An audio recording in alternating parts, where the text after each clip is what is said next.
ओम शांति।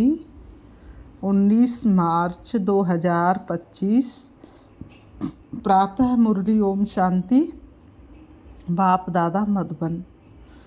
आज बाबा ने सुनाया, मीठे बच्चे, तुम्हें इस पुरानी दुनिया पुराने शरीर से जीते जी मरकर घर जाना है। इसलिए देह अभिमान छोड़ देह अभिमानी बनो। मीठे बच्चे, तुम्हें इस पुरानी दुनिया पुराने शरीर से जीते जी मरकर घर जाना है। इसलिए देह अभिमान छोड़ देही अभिमानी बनो। आज की मुरली से बाबा ने प्रश्न किया, अच्छे पुरुषार्थी बच्चों की निशानी क्या होगी? उत्तर, जो अच्छे पुरुषार्थी वह सवेरे सवेरे उठकर देही अभिमानी रहने की प्रैक्टिस करेंगे। वह एक बाप को याद करने का पुरुषार्थ करेंगे। उन्हें लक्ष्य रहता है कि और कोई देहधारी याद ना आए, निरंतर बाप और 84 के चक्र की याद रहे। ये भी अहो सौभाग्य कहेंगे। ओम शांति। अभी तुम बच्चे जीते जी मरे हुए हो। कैसे मरे हो? देह के अभिमान को छोड़ दिया तो बाकी रही आत्मा। शरीर तो खत्म हो जाता है, आत्मा नहीं मरती। बाप कहते, जीते जी अपने को आत्मा समझो और परम पिता परमात्मा के साथ योग लगाने से आत्मा पवित्र हो जाएगी। जब तक आत्मा बिल्कुल पवित्र नहीं बनी है तब तक पवित्र शरीर मिल ना सके। आत्मा पवित्र बन गई तो फिर ये पुराना शरीर आप ही छूट जाएगा। जैसे सर्प की खाल ऑटोमेटिकली छूट जाती है, उनसे ममत्व मिट जाता है। वह जानता है हमको नई खल मिलती है, पुरानी उतर जाएगी। हर एक को अपनी अपनी बुद्धि तो होती है ना। अभी तुम बच्चे समझते हो हम जीते जी इस पुरानी दुनिया से पुराने शरीर से मर चुके हैं। फिर तुम आत्माएं भी शरीर छोड़ कहाँ जाएंगी? अपने घर। पहले तो ये पक्का याद करना है, हम आत्मा है, शरीर नहीं है। आत्मा कहती है, बाबा हम आपके हो चुके, जीते जी मर चुके। आत्मा कहती, बाबा हम आपके हो चुके, जीते जी मर चुके। बाबा कहते हैं, अब आत्मा को फरमान मिला हुआ है कि मुझ बाप को याद करो, तो तुम तमो प्रधान से सतो प्रधान बन जाएंगे। ये याद का अभ्यास पक्का चाहिए। बाबा कहते, मीठे बच्चे, ये याद का अभ्यास बहुत पक्का चाहिए। याद होगी तो प्राप्तियां होंगी, विक्रम विनाश होंगे। आत्मा कहती, बाबा आप आए हैं तो हम आपके ही बनेंगे। आत्मा मेल है ना कि फीमेल। हमेशा कहते हम भाई भाई हैं। ऐसे थोड़े ही कहते हम सब सिस्टर्स हैं, सब बच्चे हैं। सब बच्चों को वर्षा मिलना है। अगर अपने को बच्ची कहेंगे तो वर्षा कैसे मिलेगा? आत्मा सब भाई भाई हैं। बाप सबको कहते हैं, रूहानी बच्चों मुझे याद करो। आत्मा कितनी छोटी है, ये है बहुत महीन समझने की बात है। बच्चों को याद ठहरती नहीं है। सन्यासी लोग दृष्टांत देते हैं, मैं भैंस हूँ।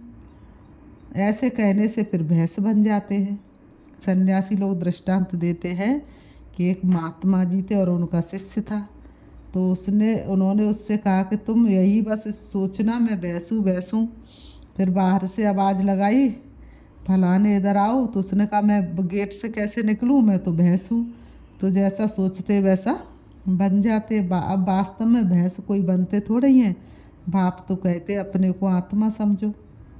ये आत्मा और परमात्मा का ज्ञान तो कोई को है नहीं, इसलिए ऐसी ऐसी बातें कह देते हैं। अब तुमको देही अभिमानी बनना है। हम आत्मा है, ये पुराना शरीर छोड़ हमको जाए नया लेना है। मनुष्य मुख से कहते भी हैं कि मनुष्य मुख से कहते हैं कि आत्मा स्टार है। मनुष्य मुख से कहते भी आत्मा एक ज्योति है, भ्रकुटी के बीच में रहती है। फिर कह देते हैं अंगुष्ठे मिसल है। अब सितारा कहाँ और अंगुष्ठा कहाँ? हमने कहा सितारा कहाँ, अंगुष्ठा। तो और फिर मिट्टी के सालिग्राम बैठ बनाते हैं। इतनी बड़ी आत्मा तो हो नहीं सकती। मनुष्य देह अभिमानी है ना, तो बनाते भी मोटे रूप में है। ये तो बड़ी सूक्ष्म महीनता की बातें हैं। भक्ति भी मनुष्य एकांत में कोठी में बैठ करते हैं। भावन का भक्ति भी मनुष्य कहाँ करते, एकांत कोठी में करते हैं। तुमको तो गृहस्थ व्यवहार में धंधे आदि में रहते हुए बुद्धि में ये पक्का करना है, हम आत्मा है। पहला पार्ट पक्का करना है, मैं कौन हूँ, मैं एक आत्मा हूँ। बाप कहते हैं, बाबा क्या कहते हैं, बाप कहते हैं मैं तुम्हारा बाप भी इतनी छोटी बिंदु हूँ। बाबा ने कहा जैसे आत्मा इतनी छोटी बिंदु है, ऐसे शिव बाबा भी बहुत छोटी बिंदु है। बाबा ने कहा ऐसे नहीं कि मैं बड़ा हूँ, मेरे में सारा ज्ञान है। आत्मा और परमात्मा दोनों एक जैसे ही हैं, सिर्फ उनको सुप्रीम कहा जाता है। ये ड्रामा में नूद है। बाप कहते हैं मैं तो अमर हूँ, मैं अमर ना होता तो तुमको पावन कैसे बनाऊँ, तुमको स्वीट चिल्ड्रन कैसे कहूँ। आत्मा ही सब कुछ करती है। बाप आकर देही अभिमानी बनाते हैं, इसमें ही मेहनत है। बाबा ने कहा देही अभिमानी बनने में ही सारी मेहनत है। बाप कहते हैं मुझे याद करो और कोई को याद ना करो। योगी तो दुनिया में बहुत हैं। कन्या की सगाई होती है तो फिर पति के साथ, कन्या की सगाई जब होती है तो पति के साथ अपने आप बुद्धि का योग लग जाता है। बाबा ने कहा पहले थोड़ा ही था, शादी से पहले थोड़ी नहीं था पति का योग। पति को देखा फिर उनकी याद में रहती है। अब बाप कहते हैं माँ में कम याद करो। ये बहुत अच्छी प्रैक्टिस चाहिए। जो अच्छे अच्छे पुरुषार्थी बच्चे वह सवेरे सवेरे उठकर देही अभिमानी रहने की प्रैक्टिस करेंगे। भक्ति भी सवेरे करते हैं ना, अपने अपने इष्ट देव को याद करते हैं। हनुमान की भी कितनी पूजा करते हैं लेकिन जानते कुछ भी नहीं। बाबा कहते हनुमान की कितनी पूजा करते लेकिन जानते कुछ भी नहीं। बाप आकर समझाते हैं तुम्हारी बुद्धि बंदर मिसल हो गई है, अब फिर तुम देवता बनते हो। अब ये है पतित तमो प्रधान दुनिया। अभी तुम आए हो बेहद के बाप पास। मैं तो पुनर्जन्म रहित हूँ। यह शरीर इस दादा का है, मेरा कोई शरीर का नाम नहीं। मेरा नाम ही है कल्याणकारी शिव। तुम बच्चे जानते हो शिव बाबा कल्याणकारी आकर नरक को स्वर्ग बनाते हैं। कितना कल्याण करते हैं, नरक का एकदम विनाश करा देते हैं। प्रजापिता ब्रह्मा द्वारा अभी स्थापना हो रही है। ये है प्रजापिता ब्रह्मा मुख वंशावली। चलते फिरते एक दो को क्या करना है, सावधान करना है। मन मनाभव। बाप कहते हैं मुझे याद करो तो विकर्म विनाश होंगे। पतित पावन तो बाप है ना, उन्होंने भूल से भगवान वाच के बदले श्री कृष्ण भगवान वाच लिख दिया है। भगवान तो निराकार है, उनको परमपिता परमात्मा कहा जाता है। उनका नाम है शिव। शिव की पूजा भी बहुत होती है। शिव काशी शिव काशी शिव काशी शिव काशी कहते रहते हैं। भक्ति मार्ग में अनेक प्रकार के नाम रख दिए हैं। कमाई के लिए अनेक मंदिर बनाए हैं। असली नाम शिव है। फिर सोमनाथ रखा है। सोमनाथ सोमरस पिलाते हैं, ज्ञान धन देते हैं। फिर जब पुजारी बनते हैं तो कितना खर्चा करते हैं उनके मंदिर बनाने पर, क्योंकि सोमरस दिया है ना, क्योंकि संगम पर आकर के उन्होंने क्या दिया है, सोमरस दिया है ना, इसलिए फिर भक्ति मार्ग में उनके नाम पर इतना खर्चा करते हैं।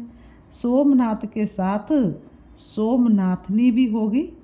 यथा राजा रानी तथा प्रजा, सब सोमनाथ सोमनाथनी है। तुम सोनी दुनिया में जाते हो, वहाँ सोने की ईंटें होती हैं, नहीं तो दीवारें आदि कैसे बने, बहुत सोना होता है, इसलिए उसको सोने की दुनिया कहा जाता है। ये है लोहे पत्थरों की दुनिया। स्वर्ग का नाम सुनकर ही मुख पानी हो जाता है। विष्णु के दो रूप लक्ष्मी नारायण अलग अलग बनेंगे ना, तुम विष्णुपुरी के मालिक बनते हो। अभी तुम हो रावणपुरी में, तो अब बाप कहते हैं सिर्फ अपने को आत्मा समझ मुझ बाप को याद करो। बाप भी परम धाम में रहते, तुम आत्माएं भी परम धाम में रहती हो। बाप कहते तुमको कोई तकलीफ नहीं देता हूँ, बहुत सहज है। बाकी ये रावण दुश्मन तुम्हारे सामने खड़ा है, ये विघ्न डालते हैं। ज्ञान में विघ्न नहीं पड़ते, विघ्न पड़ते याद में। घड़ी घड़ी माया याद बुला देती है, देह अभिमान में ले आती है, बाप को याद करने नहीं देती है। ये युद्ध चलती है। बाप कहते तुम कर्म योगी तो हो ही, अच्छा दिन में याद नहीं कर सकते हो तो रात को याद करो। रात का अभ्यास दिन में काम आएगा। निरंतर स्मृति रहे। जो बाप हमको विश्व का मालिक बनाते हम उसे याद करते हैं। बाप की याद और 84 जन्मों के चक्र की याद रहे तो अहो सौभाग्य। औरों को भी सुनाना है। बहनों और भाइयों, बाबा कहते हैं औरों को, बाबा ने कहा बाप भी याद और 84 जन्मों के चक्र की याद रहे तो अहो सौभाग्य। औरों को भी सुनाना है। बहनों और भाइयों, अब कलयुग पूरा हो, सतयुग आता है। बाप आए हैं सतयुग के लिए, राजयोग सिखला रहे हैं। कलयुग के बाद सतयुग आना है। एक बाप के सिवाय और कोई को याद नहीं करना है। वानप्रस्थी जो होते वह सन्यासियों को आ जाए संग करते हैं। वानप्रस्थ व वाणी का काम नहीं है।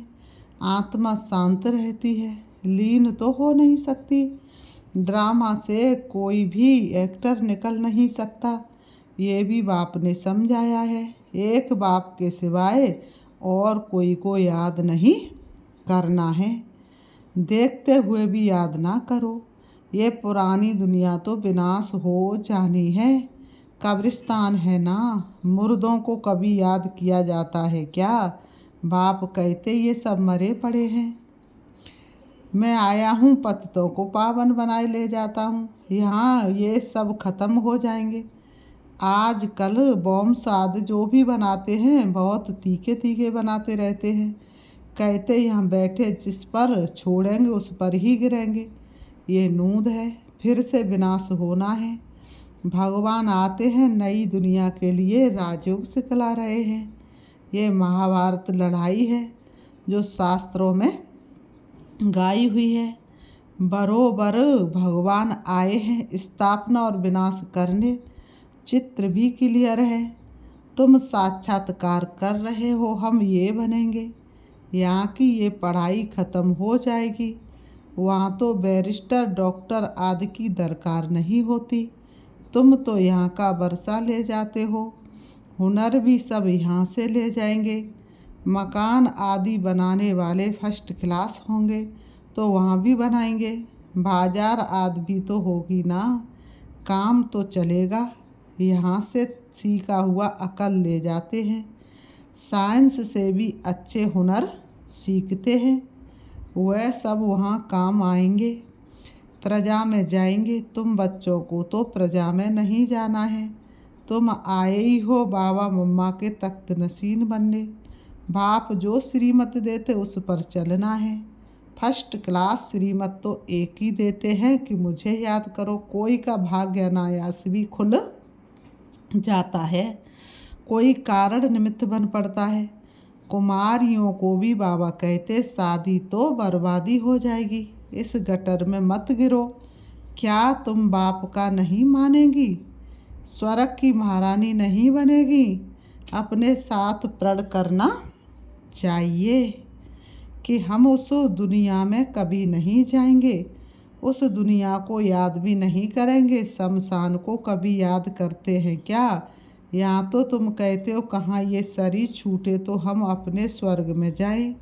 अब 84 जन्म पूरे हुए, अब हम अपने घर जाते हैं। औरों को भी यही सुनाना है। ये भी समझते हो बाबा बिगर सतयुग की राजाई कोई दे नहीं सकते। इस रथ को भी कर्म भोग तो होता है ना। बाप दादा की भी आपस में कभी रूहान चलती है। ये बाबा कहते, बाबा आशीर्वाद कर दो, खांसी के लिए कोई दवाई करो या छू मंत्र से उड़ा दो। कहते नहीं, ये तो भोगना ही है, ये तुम्हारा रथ लेता हूँ, उसके एवज में तो देता ही हूँ, बाकी ये तो तुम्हारा हिसाब किताब है। अंत तक कुछ ना कुछ होता रहेगा। तुम्हें आशीर्वाद करूँ तो सब पर करना पड़े। आज ये बच्ची यहाँ बैठी है, कल ट्रेन में एक्सीडेंट हो जाता है, मर पड़ती है। बाबा कहेंगे ड्रामा। ऐसे थोड़ा ही कह सकते कि बाबा ने पहले क्यों नहीं बताया। ऐसा कायदा नहीं है।